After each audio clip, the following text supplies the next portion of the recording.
Assalamualaikum warahmatullahi wabarakatuh. Selamat berjumpa kembali dalam materi mata kuliah Hukum Dagang pertemuan ke-11.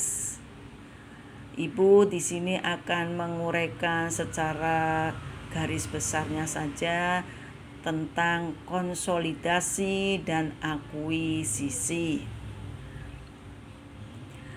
Dalam Undang-Undang Perseroan Terbatas, yaitu Undang-Undang Nomor 40 Tahun 2007, merger diartikan sebagai penggabungan perusahaan, sedangkan konsolidasi diartikan sebagai peleburan perusahaan.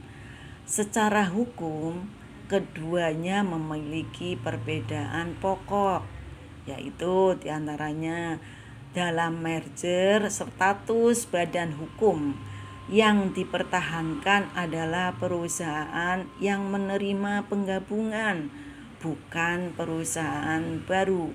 Sedangkan status badan hukum perusahaan yang bergabung kemudian dibubarkan tanpa melalui likuidasi.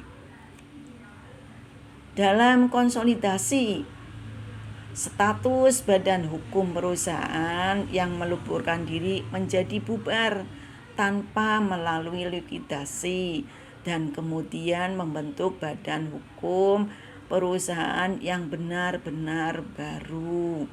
Jadi perbedaan antara merger dan konsolidasi.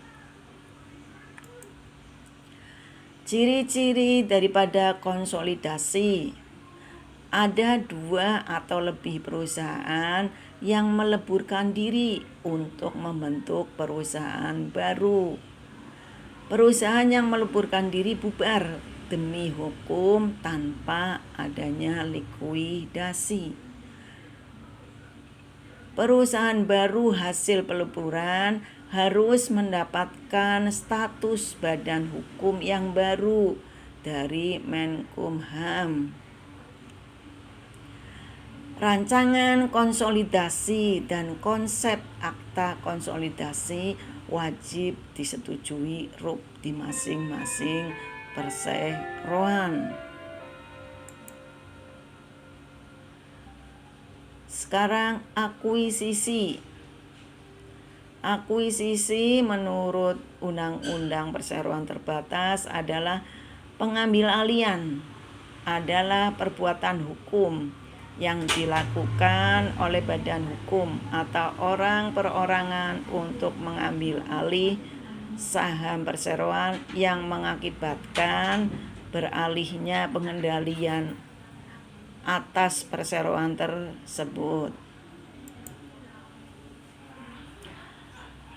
Menurut Peraturan Pemerintah Nomor 57 Tahun 2010, penggabungan, peleburan, dan pengambil alihan saham perusahaan yang dapat mengakibatkan terjadinya praktek monopoli dan persaingan usaha tidak mendefinisikan akuisisi adalah perbuatan hukum yang dilakukan oleh pelaku usaha untuk mengambil saham badan usaha yang mengakibatkan beralihnya pengendalian atas badan usaha tersebut.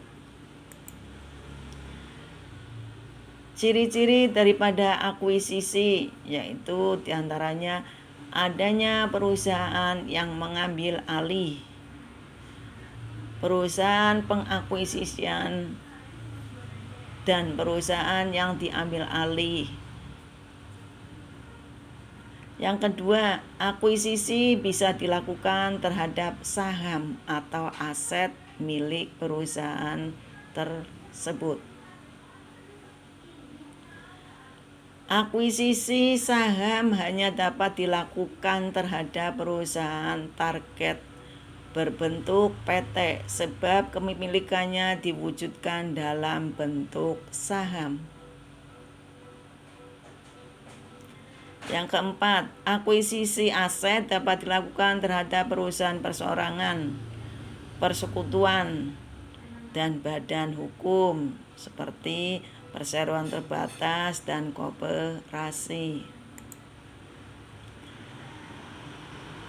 Tata cara daripada akuisisi. Pihak yang akan mengakuisisi PT menyampaikan maksud dan tujuannya kepada direksi perseroan terbatas yang akan diakuisisi. Pihak pengakuisisi dapat berbentuk perseroan terbatas, koperasi, yayasan, CV, firma, atau perorangan. Direksi perseroan terbatas yang akan diakuisisi dan pihak pengakuisisi masing-masing menyusun usulan rencana akuisisi. Usulan rencana akuisisi wajib mendapat persetujuan komisaris perseroan terbatas yang akan diakuisisi atau lembaga serupa dari pihak pengakuisisi. Jenis-jenis akuisisi. Ada akuisisi horizontal, akuisisi vertikal, akuisisi konglomerat, akuisisi eksternal, dan akuisisi internal. Nanti kalian bisa membacanya di dalam deskripsi materi.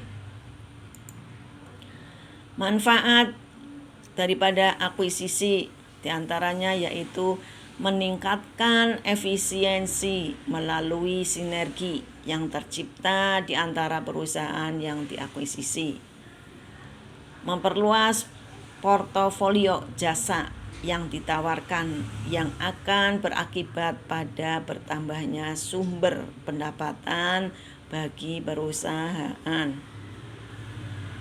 memperkuat daya saing perusahaan, dan lain sebagainya. Sedangkan resiko daripada akuisisi, seluruh kewajiban masing-masing perusahaan akan menjadi tanggungan perusahaan hasil akuisisi, termasuk kewajiban pembayaran dan penyerahan produk kepada vendor yang masih terhutang. Beban operasional terutama dalam jangka pendek akan semakin meningkat sebagai akibat dari proses penggabungan usaha. Perbedaan budaya,